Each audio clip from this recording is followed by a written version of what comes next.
250 से ज्यादा लड़कियों के साथ रेप, वो भी एक ही जगह पर और बहुत कम दिनों के अंदर। क्या आपने सुना है इसके बारे में?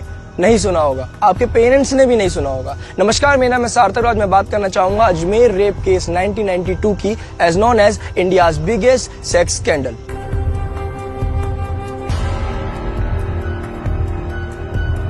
राजस्थान की एक बहुत ही पॉपुलर सिटी है अजमेर। 1992 में अजमेर में एक स्कूल हुआ करता था जो अभी भी है, सोफिया सीनियर सेकेंडरी स्कूल।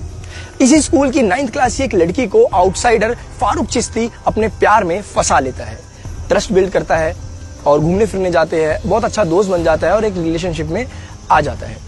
इस लड़की के साथ फारूक चिश्ती दोस्ती गहरी करता रहता है और एक दिन वो फार्म हाउस पे इस लड़की को लेके चले जाता है। जब फार्म हाउस पे लड़की पहुंचती है तो फारूक चिश्ती इस लड़की के साथ सेक्स करता है और सेक्स करने के दौरान फारूक चिश्ती कुछ ऐसी फोटोज क्लिक कर लेता है जो आप समझ सकते हो।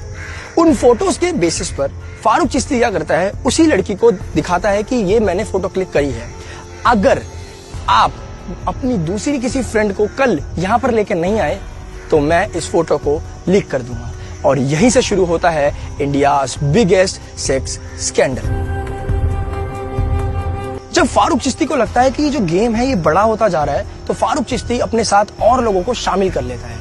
टोटल 18 लोग इसमें शामिल होते हैं, लेकिन जो 3 प्राइम मेंबर्स होते हैं वो फारूक चिश्ती, अनवर चिश्ती और नफीस चिश्ती होते हैं। अब होता यह है कि ये जो सारी गैंग होती है, ये स्टूडेंट्स को बोलती है कि आप अपने रिलेटिव्स को भी लेकर आओ, सिर्फ अपने स्टूडेंट के फ्रेंड्स को नहीं, रिलेटिव्स, अपनी भाभी को लेकर आओ, अपनी बहन को लेकर आओ, और ये प्रोसेस चलता रहता है। जब स्कूल की स्टूडेंट्स अपनी और दोस्तों को लेकर आती है स्कूल की, तो ऐसा एक अटपटी चीज मिलती है जानने को, वो ये होती है कि अगर कोई स्कूल की फ्रेंड अपनी किसी मुस्लिम फ्रेंड को लेकर आती है, क्योंकि स्कूल में तो हर रिलीजन के बच्चे पढ़ते हैं, तो वो जो गैंग होती है वो मुस्लिम लड़कियों को साइड कर देती है कि आप जाओ। तो धीरे धीरे करके एजेंडा समझ आता है कि उस गैंग का एजेंडा था कि वो सिर्फ हिंदू लड़कियों के साथ ही रेप करेंगे। अब लड़कियों के अंदर इतना खौफ डाल दिया जाता है ना कि लड़कियां कंप्लेंट भी नहीं करती। कंप्लेंट तो बहुत दूर की बात है, अपने फैमिली मेंबर्स तक को नहीं बताती। तो आप सोचोगे कि ये केस खुलता कैसे है। मैं बताता हूँ कि ये केस खुलता कैसे है।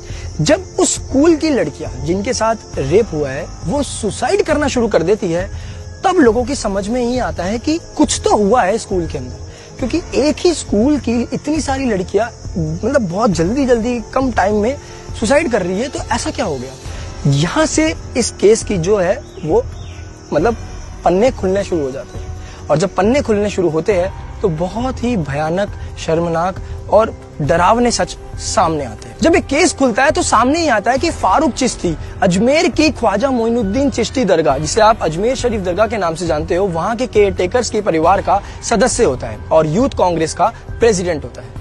जिन 200 से ज्यादा लड़कियों के साथ रेप हुआ होता है उनमें से काफी लोग सुसाइड कर लेते हैं। बहुत सारे जो लोग होते हैं वो तो डर ही जाते हैं, वो तो आगे नहीं आते।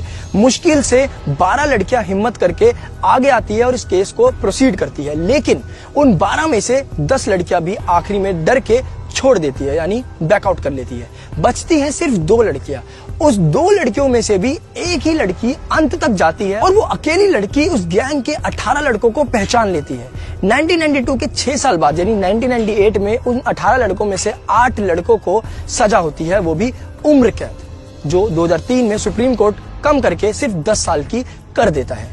2007 में मेन एक्यूज फारूक चिश्ती को अपराधी घोषित कर दिया जाता है और 2012 में सलीम चिश्ती जो फरार था उसको राजस्थान पुलिस अरेस्ट कर लेती है। 2018 में सोहेल गनी चिश्ती सरेंडर कर देता है खुद ही पुलिस के आगे। 1992 में जब ये केस सामने आता है तो कांग्रेस जो है वहां के लोगों को मैनिपुलेट करने के लिए ये कहती है कि इस केस को आप ज्यादा मत बोलो, क्योंकि इससे ये होगा कि पूरे देश के अंदर कम्युनल वायलेंस हो सकता है, 2 रिलीजन के लोग जो है वो आपस में भिड़ सकते हैं, 2 कम्युनिटी के बीच में क्लैश हो सकता है, क्योंकि उस पूरे ही केस के अंदर एक पर्टिकुलर जो कम्युनिटी थी वो शामिल होती है। तो अब उन पर कुछ बात ना आए, देश की माइनॉरिटी पे कुछ ना गए, तो कांग्रेस उस जगह पर ये चीज एक स्प्रेड कर देती है। और साथ ही साथ एक चीज और सामने आती है कि उस जगह के अजमेर की जो लड़कियां होती है उनसे कोई शादी ही नहीं करता। मतलब काफी सालों तक ऐसा होता है कि अगर दूर स्टेट या किसी और सिटी का लड़का या कोई भी रिश्ता आता है, बात होती है, पता चलता है कि लड़की अजमेर की है, तो सीधा मतलब लड़के वाले जो होते हैं बोलते हैं नहीं, हम अजमेर की लड़कियों से शादी नहीं करेंगे। इतना बुरा हाल अजमेर के अंदर हो जाता है।